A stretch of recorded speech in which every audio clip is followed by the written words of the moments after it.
And to all of you, आपने thumbnail में बिल्कुल सही देखा। आज हम लोग बात करने वाले हैं सीडीएस सेकेंड 2025 की कंप्लीट पेपर एनालिसिस की।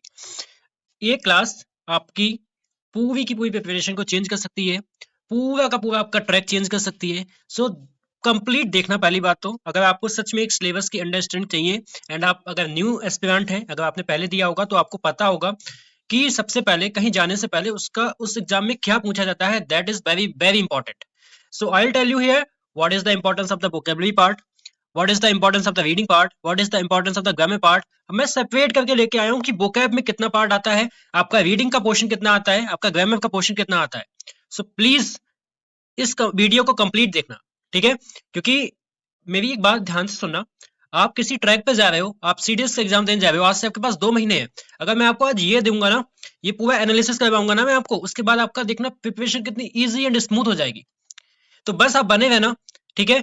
तो सबसे पहले मैं कुछ लाइंस लेके आया हूं जो मैंने स्क्रीनशॉट लेके लगाया, मैं आपको पढ़ के सुनाऊंगा, ठीक है? क्या लिखा है? Similarly if you want to drive your life car then you need to be clear in your approach और थॉट प्रोसेस। अगर आप अपनी लाइफ की कार को ड्राइव करना चाहते हैं तो you need to be clear your approach, ठीक है? मैं बता रहा हूं कि आपको सिलेबस को जानने की आपको क्या इंपॉर्टेंस है, ठीक है? Why should be very aware to our syllabus के एग्जाम में पूछा जाने वाला क्या है और क्या हम पढ़ रहे हैं। अगर आप इन चीजों में डिफरेंशिएट कर पाते हो तो एग्जाम बहुत ईजी है निकालना, ठीक है? 2 महीने में सब पे बात करेंगे एक एक करके, ठीक है? चलो, be clear what you want in your life. पहली बात तो बिल्कुल क्लियर रखो कि आप बनना क्या चाहते हो अपनी लाइफ में। Clarity will lead you toward your destination. जो आपकी एक क्लियरिटी है ना, आपकी डेस्टिनेशन की तरफ क्या करेगी? आपको लीड करेगी, ठीक है? The clear you are about your goal the easier it will be to make it happen. जितना क्लियर आप अपने गोल के लिए होगे ना, उतना ही इजी आपके लिए बनता जाएगा, ठीक है?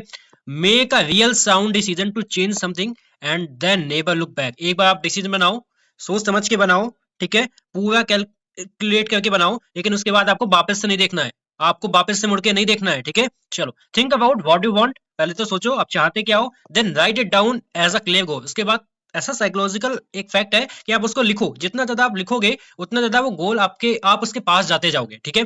Keep this goal around you, और इस गोल को अपने अराउंड में रखो, आस पास में रखो। Also visualise your goal by seeing the result you want in your mind, ठीक है? और इसको विजुअलाइज करो, आपकी क्या बनना चाहते हो, ठीक है? जो भी आप बनना चाहते हो उसको विजुअलाइज करो, तो ये आपको उसकी तरफ अट्रैक्ट करेगा, ठीक है? Seeing your vision in your mind has the power to create a tremendous drive in you. जब आप इस चीज को विजुअलाइज करते हो, अपने माइंड में देखते हो, तो उसके पास पावर होती है कि that make it in real, वो आपका रियल में बन सकता है, ठीक है? तो ये क्यों मैंने ये लाइन लाई? सबसे पहले आपके पास क्लियरिटी होना चाहिए, आपके पास क्लियरिटी ऑफ द सिलेबस होना चाहिए कि सीडीएस में भैया पूछा क्या जाता है। भेड़ चाल बिल्कुल नहीं चलनी है। हम पढ़ रहे हैं, हम टास्क बना रहे हैं, हमें यही नहीं पता है, आधे समय तक मार्च तक तो यही नहीं पता होगा कि हमें पढ़ना क्या है, तो हम पढ़ेंगे क्या? आज के बाद इस क्लास में ही आप आके कहोगे हाँ, इस क्लास ना या एक वीडियो में आपने आपकी कैसी प्रिपरेशन को चेंज कर दिया, ठीक है? चलो बात करते हैं। सबसे पहले जो हमारा पार्ट होता है वोकैब पार्ट। सबसे पहले वोकैब कितनी आती है मैं आपको ये बता देता हूँ। ये 10 क्वेश्चन किसके आते हैं? सिनोनियम के आते हैं। 10 क्वेश्चन सिनोनियम के आते हैं इंप्रूव करने को, और आपका मेक सेंस, यानी कि आपका उसमें कौन सा जो वर्ड है फिट बैठ रहा है और सिमिलर साउंड दे रहा है। अब बिल्कुल सिनोनियम नहीं आते हैं आपके में, ध्यान रखना उसमें कौन सा सेंटेंस में वर्ड आपका फिट बैठ रहा है, ये चीज आप याद रखोगे। 5 क्वेश्चन आते हैं correct use of word in sentence, like मैं लिख के लेके आया हूं, कैसा हो जाएगा आपका ये डायरी ड्रेवी डेरी, इनका मतलब क्या होता है? ऐसे 5 क्वेश्चन आए थे, ये भी वोकैबुलरी का पार्ट है। मैं बताऊंगा व्हाई वोकैबुलरी इज इंपॉर्टेंट। जो मैं इतना फोर्स करता हूँ ना वोकैब पे, वो कैसे इंपॉर्टेंट है तब आपको समझ में आएगा, ठीक है? 10 idioms एंड प्रोवर्ब्स आएंगी, ब्लो योर ओन टर्म्स, ऐसे करके इडियम 10 आई थी पिछली बार एग्जाम में, ठीक है? 5 क्वेश्चन आपके होमोनियम से आए थे विद पार्ट ऑफ स्पीच। अब होमोनियम्स के साथ पता जैसे आपको लूज दिया है, तो लूज के साथ ये भी पूछता है कि ये नाउन है, ये वर्ब है, ये एडजेक्टिव है, ऐसे भी पूछता है। तो यहाँ से आपके 5 क्वेश्चन जो होते हैं होमोनियम्स से आ जाएंगे। 5 क्वेश्चन आए थे single word and it's right use in a sentence. जैसे कि आपको एडवाइस दिया है, एडवाइस के बाद आपको क्या दिया होगा? 4 सेंटेंस दिए होंगे, उसमें ये पूछेगा एडवाइस का सही यूज किसमें हुआ है। एडवाइस आपको पता है, एक एडवाइस नाउन होती है, एक एडवाइस वर्ब होती है। तो आपको उसमें क्या करना है? आपको राइट सेंटेंस ढूंढना है। अब यहां तक आ ही गए हो तो इसका मतलब, इसका मतलब, इसका मतलब और इसका मतलब बता ही देना, ठीक है? चलो, 10 क्वेश्चन वोकैबुलरी के आते हैं मैच लिस्ट 1 विथ लिस्ट 2। एक लिस्ट से सेकंड लिस्ट में आपको मैच करने के लिए, ठीक है? You will get 10 questions. वो क्या होते हैं? सिनोनियम पे बेस्ड हो सकते हैं and based on your meanings पे हो सकते हैं। तो चलो गिन लेते हैं। 10 क्वेश्चन, 5 क्वेश्चन 15, और 10 कितना हो गया? 25, और 5 कितना हो गया? 30। 35 हो गया 5 क्वेश्चन, और आपके ये 10, टोटल क्वेश्चन हो गए आपके 45। Now you can ignore this part, no, vocab से केवल आपके 45 क्वेश्चन आ रहे हैं। So how important is this, है ना, कितना इंपॉर्टेंट टॉपिक है आपका ये, केवल आपके वोकैब से कितने आ रहे हैं, 45 क्वेश्चन, क्या ये इंपॉर्टेंट नहीं है? चलो अभी आगे बात करते हैं, आपको पूरा समझ में आ जाएगा, आपके दिमाग में एक एक स्ट्रक्चर बन जाएगा, और मैं लास्ट में बताऊंगा कि आपको पढ़ना कैसे है, हाउ आई क्लियर्ड। और मैंने सबसे पहले क्लियर करने से पहले मैंने बस सब्जेक्ट को, सिलेबस को जाना कि भाई एग्जाम में पूछा क्या जा रहा है, उसके ऊपर मैंने टॉपिक पे, एक एक टॉपिक पे वर्क किया है, तो मेरे पैसे हो गया। तो मैं बहुत सिंपल सी अप्रोच बताऊंगा, बस आप बने रहना, ठीक है, पूरा क्लियर यहाँ से एक एनालिसिस करके जाना, ठीक है। अब आता है जो मैंने ये ग्रामर और आपका जो रीडिंग पार्ट के बीच में जो ये वाला पार्ट लिया हुआ है, ये वाला पार्ट, ठीक है, ये दोनों पे बेस्ड है आपका, कहीं ना कहीं ग्रामर पे भी आता है, कहीं ना कहीं पे आपका रीडिंग पे भी आता है। Now I am going to tell you how reading is important for your examination. सबसे पहले एक PQRS, आप सब जानते हो सेंटेंस अरेंजमेंट होते हैं, 10 क्वेश्चन बिल्कुल फिक्स आपको सीडीएस के एग्जाम में रखे हुए मिलते हैं, यस और नो। क्या PQRS में आप ग्रामर कैसे लगा सकते हो, कभी आपका दिस दिख जाएगा, कभी दीस दिख जाएगा, कभी दोज इट ऐसे वर्ड दिख जाते हैं, तो उसकी हेल्प लेते हैं प्रीपोजिशन आर्टिकल की। लेकिन क्या ये रीडिंग बेस्ड नहीं होते हैं आपके, जब आपको सेंस बनाना पड़ता है, सेंस तो आपका रीडिंग बेस्ड ही बनता है, ये ग्रामर पार्ट तो सब में नहीं लगेगा, बट आपका रीडिंग कॉन्सेप्ट सब पे लगेगा। तो ये क्या हो गया आपका रीडिंग पे PQRS 10 क्वेश्चन आएंगे। सेकंड, को रिलेशनशिप के 10 क्वेश्चन आ रहे हैं। को रिलेशनशिप क्या, यानी कि S1 और S2 दिया है, फिर आपसे कहा जाएगा ये S2 वाला S1 को एक्सपांड कर रहा है, निगेट कर रहा है, कॉन्ट्रास्ट कर रहा है, क्या कर रहा है। तो ऐसे वाले 10 क्वेश्चन आएंगे, क्या बताओ ये रीडिंग पे बेस्ड नहीं है, रीडिंग पे बेस्ड नहीं है तो क्या है ये, जब आपको उसका मतलब पता होगा तभी तो आप लगा पाओगे। चलो, S1 S6 जो कि आपका 6 लाइन के आते हैं, 5 6 7 लाइन के, क्या ये आपका रीडिंग पे बेस्ड नहीं है, जब तक आपको उसका मतलब समझ में नहीं आएगा, रीडिंग स्किल अच्छी नहीं होगी, कैसे हो पाएंगे 10 क्वेश्चन।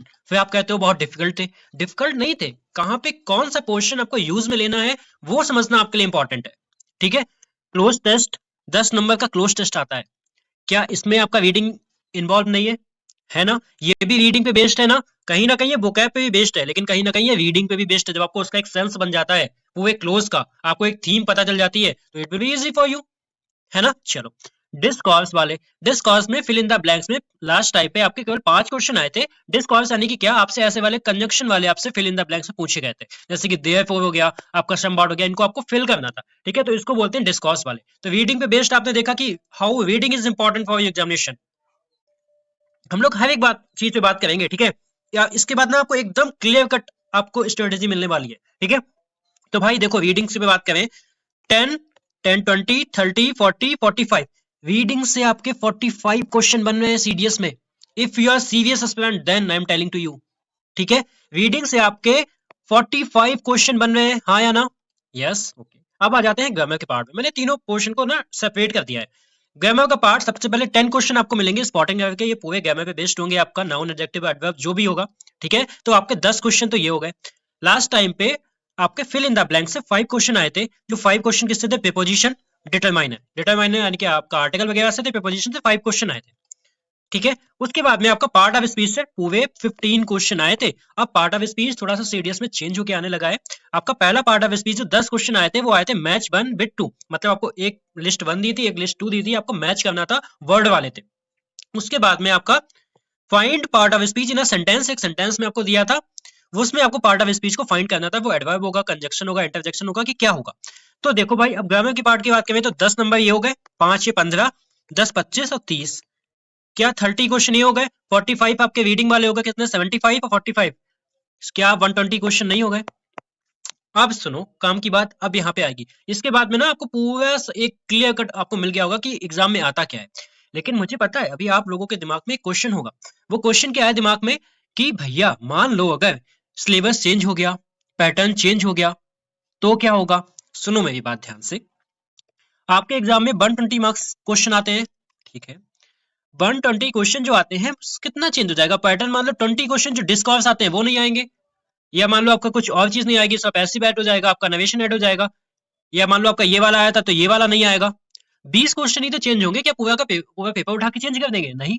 100 क्वेश्चन तो आपके आपके पास है ना, इस वाले मेथड पे, इस वाले आपके एनालिसिस पे 100 क्वेश्चन तो आपके पास है, और 100 क्वेश्चन आपके कितने मार्क्स के हो गए भैया, 80 मार्क्स के नहीं हो गए क्या। क्या हमें 80 मार्क्स से ज्यादा लाने की रिक्वायरमेंट है, बिल्कुल नहीं है। मैं तो कहता हूँ 120 में से 120 कोई नहीं कर पाता, है ना।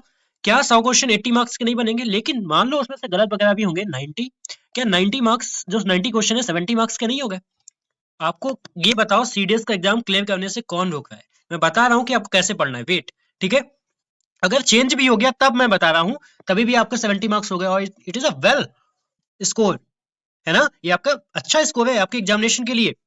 If I talk about the boys and girls, boys को 65 में काम चल जाएगा, 65 टू 70, लेकिन गर्ल्स को 70 टू 75 लाने पड़ेंगे for clearing the CDS examination, जैसा कि लास्ट टाइम पे कट ऑफ सेपरेट गई है, ठीक है? Girls need to be more practice, ठीक है? उनको ज्यादा प्रैक्टिस करने की जरूरत है। चलो, अब हम पॉइंट पे आते हैं कि आप लोगों को कैसे पढ़ना है। सबसे पहले देखो, वोकैबुलरी पार्ट मैंने बताया आपके लिए कितना इंपॉर्टेंट है। मेरी एक डेडली वोकैबुलरी सीरीज चल रही है, नॉर्मली हमने बहुत सारी क्लासेस की हुई है, ये सीरीज आप लोग फॉलो करोगे। हमारे वोकैबुलरी में कोई भी एग्जाम होता है, all the vocabs directly hit from our class, ठीक है?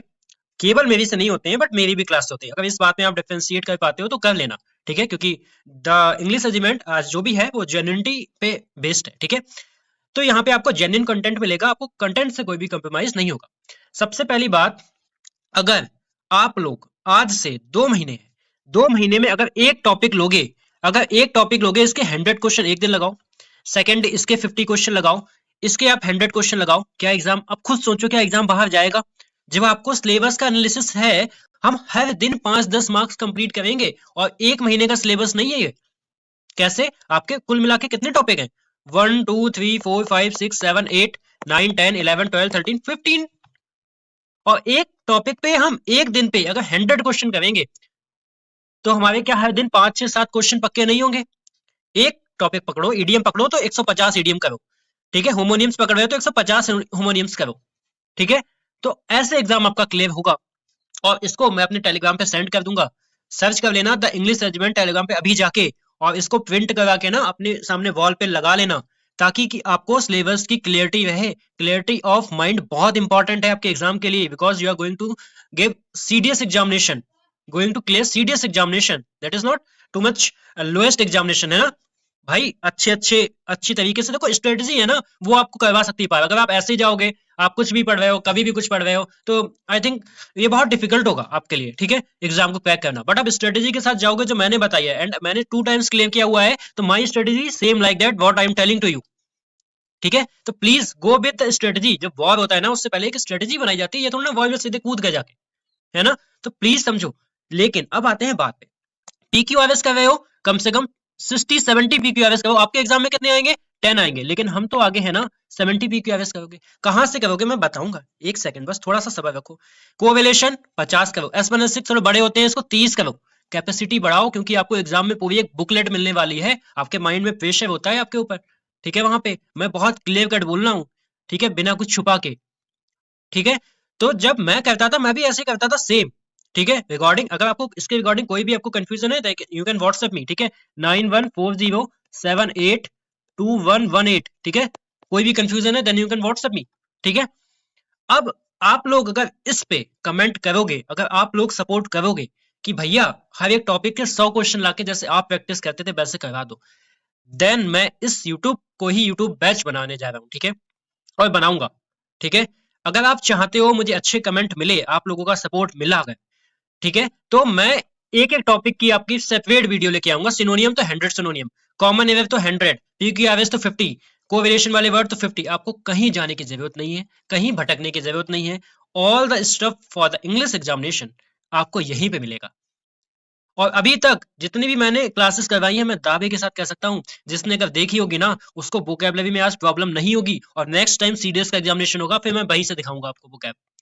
एक जो मेरी क्लास होती है 17 मिनट 30 मिनट से ऊपर की नहीं होती है, बट उसमें वोकैब देखना, जहां से आप 2 घंटे में पढ़ते हो ना, वो हम लोग आधे घंटे में पढ़ते हैं। Because a real aspirant know the value of the time. आपको टाइम की वैल्यू पता होना चाहिए, क्योंकि आपका केवल इंग्लिश एग्जाम ही नहीं है, आपका जीएस भी है, आपका मैथ भी है। जीएस कहने के लिए जीएस है, इसमें कितने सारे सब्जेक्ट आते हैं, यू नो। जो लोग, जिनका अभी जो फर्स्ट टाइम है ना, उनकी एक क्लियर अप्रोच बन गई है, जिन्होंने दिया है उनको पता चला होगा कि हाँ लास्ट टाइम पे आपने क्या ये किया था, हाँ या ना आप आंसर करना, ठीक है, कमेंट में। नहीं किया था तो अभी कर लो आप, ठीक है? और मेन थिंग, अगर आप लोग कहोगे तो मैं ऐसे ही सेपरेट टॉपिक का एनालिसिस जीएस पे भी करवा दूंगा, लेकिन मुझे आपका उसमें चाहिए सपोर्ट, ठीक है। अगर मुझे आप लोगों का सपोर्ट मिलता है कि भैया आप PQRS, आप S1 S6, आप क्लोज टेस्ट के 50-50 क्वेश्चन टॉपिक वाइज, जैसा कि ये लिखा है, एक क्लियर अप्रोच के साथ, एक क्लियरिटी के साथ करना है, तो आप लोग इसमें कमेंट करना।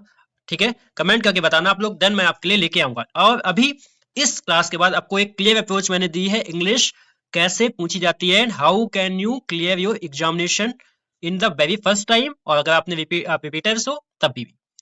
तो प्लीज स्ट्रेटेजी के साथ जाओ, ठीक है, एक प्लानिंग के साथ चलो, ऐसे मत पढ़ो। आज के बाद जो आप टास्क बनाओगे, देखना आपका कितना स्मूथ होगा, कितना इजी होगा। और मेरी बुकैब वाली क्लास को मिस मत करना, ठीक है, क्योंकि यहाँ पे थोड़ा सा ह्यूमर कम है, आई नो, लेकिन जो आपको चीज, जो आपको कंटेंट जिसके लिए आप आ रहे हो, वो उस चीज में कोई कमी नहीं होने दूंगा। ठीक है, तो टेलीग्राम ज्वाइन कर लो, वहां पे ये कंप्लीट मिल जाएगा, मैं इसको साफ करके भेज दूंगा। ठीक है, साफ यानी कि मैं इसको एनोटेशन हटा के भेज दूंगा, आप इसको कंप्लीट चिपका लेना अपने बॉल पेपर, बॉल पे, ठीक है, बॉल पेपर की तरह प्रिंट करा के एक एक टॉपिक उठाओ, एक एक टॉपिक करो, हम लोग भी करेंगे। ठीक है, तो मिलते हैं अपनी नेक्स्ट क्लास में, कल क्लास में। आप लोग अपना सपोर्ट दिखाना, बताना अगर हमें करनी चाहिए कब मैं स्टार्ट करूंगा। ठीक है, तो आई होप आपको इसमें काफी सारी हेल्प मिली होगी, आपका एक क्लियर सिलेबस की एक अप्रोच मिली होगी। एंड प्लीज आप लोग अब कमेंट करके बताना। तब तक के लिए जय Hind, have a nice day.